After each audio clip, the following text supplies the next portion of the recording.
কবিয়াল Antony ফিরিঙ্গির নাম অনেকেই জানেন। তার আসল নাম ছিল হ্যান্সম্যান অ্যান্টনি, এক ভারতীয় পর্তুগিজ।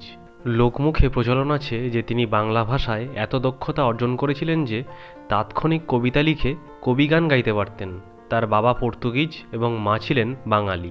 অ্যান্টনি ফিরিঙ্গি বা বিদেশি অ্যান্টনি, তার জন্ম 1786 খ্রিস্টাব্দে এবং মৃত্যু 1836 খ্রিস্টাব্দে।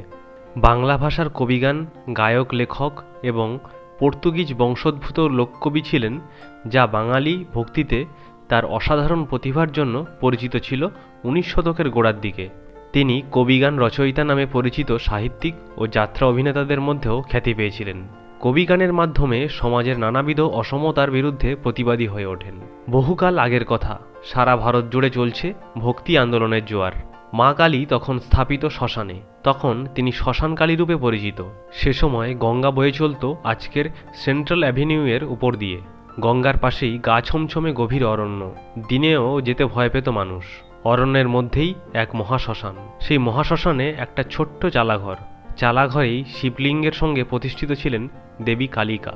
শ্মশানকালী হলেও দেবীর নাম সিদ্ধেশ্বরী।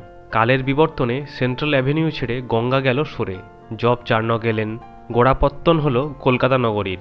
নির্জনতা কমতে লাগলো, যানবাহন চলল শহরের বুক চিরে। গড়ে উঠল বসতি, বাড়তে লাগলো ফিরিঙ্গিদের বসবাস।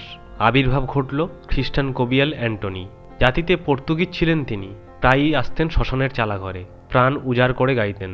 অ্যান্টনির বাবা অষ্টাদশ শতাব্দীর গোড়ার দিকে বাংলায় আগমন করেছিলেন এবং পরবর্তীকালে পশ্চিমবঙ্গের চন্দননগর শহরে ফারাসডাঙ্গায় বসতি স্থাপন করেন। পুত্র অ্যান্টনি বাংলা ভাষায় পারদর্শিতা অর্জন করেন।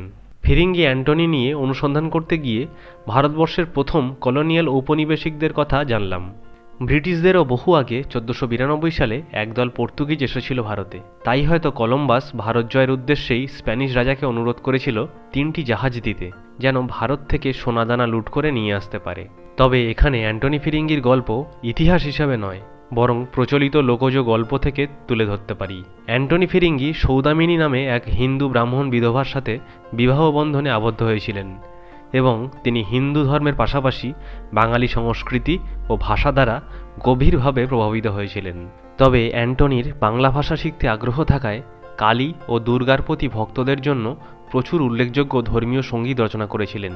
দুর্গাপূজার বাঙালি শারদীয় উৎসব উপলক্ষে দেবী দুর্গার তার বাবা মায়ের বাড়িতে ফিরে আসার উদযাপনে তিনি তার আগমনী গানের জন্য খ্যাতিমান হয়েছেন। অ্যান্টনি কবিগান বা বার্ডের দ্বৈত দ্বন্দ্বের জন্য তার সাহিত্যের মুখোমুখি হয়েছিলেন ভোলা ময়রা, রাম বসু এবং ঠাকুর সিংহ সহ বেশ কয়েকজন নামকরা বাঙালি সুরকার তাকে অনুপ্রেরণা জুগিয়েছিলেন। অ্যান্টনি মধ্য কলকাতার বউবাজার এলাকায় ফিরিঙ্গি কালীবাড়ি নামে পরিচিত কালীদেবীর মন্দির নির্মাণে সহায়তা করেছিলেন।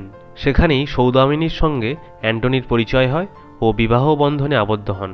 সৌদামিনী বিধবা হওয়ার কারণে এবং বিদেশি অ্যান্টনিকে পুনরায় বিবাহ করার কারণে তার স্ত্রী সৌদামিনীকে পুড়িয়ে মারা হয়েছিল। ব্রিটিশ, ফরাসি ও ওলন্দাজদেরও বহু আগে পর্তুগিজরা ভারতবর্ষে এসেছে, প্রথমে ব্যবসা ও পরে পর্তুগিজ ঔপনিবেশিকতার ক্ষমতায় দখলকৃত স্থানসমূহ নিয়ে গড়ে ওঠা ভারতীয় এলাকায়। এই এলাকার নামকরণ হয়েছে পর্তুগিজ ভাইসরয়্যালটি অফ ইন্ডিয়া। পর্তুগিজ ভাষাতে এই এলাকার নাম হচ্ছে ভাইস রেইনো দ্য ইন্ডিয়া পর্তুগিজ। পরবর্তীতে এই এলাকার নাম সরাসরি পর্তুগিজ স্টেট অব ইন্ডিয়া নামকরণ করা হয়। 20 মে 1498 সালে পর্তুগিজ নাবিক ভাস্কো ডা গামার নেতৃত্বে পর্তুগিজ জাহাজ কালিকটের কাপ্পাড় এলাকাতে অবতরণ করে।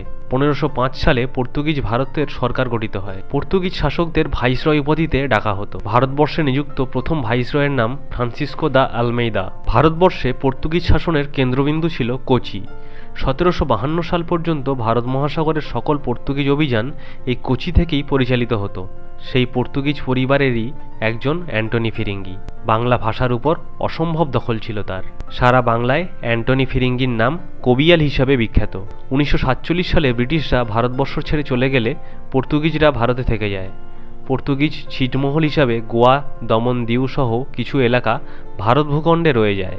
1954 সালে ভারত গোয়া সহ আরও কয়েকটি জায়গা পুনরুদ্ধার করে নেয়। ডিসেম্বর 1961 সালের মধ্যে সকল পর্তুগিজ এলাকা ভারত শাসনে চলে যায়। 1975 সালে পর্তুগিজ সরকার ভারতবর্ষ থেকে তাদের দাবি অধিকার সম্পূর্ণভাবে সরিয়ে নেয়। তো এটাই ছিল বিখ্যাত কবিয়াল অ্যান্টনি ফিরিঙ্গির নিয়ে 2-4 কথা। ভিডিওটি ভালো লাগলে লাইক ও শেয়ার করতে ভুলবেন না এবং এরকম আরও ভিডিও দেখতে চ্যানেলটিকে সাবস্ক্রাইব করতে ভুলবেন না।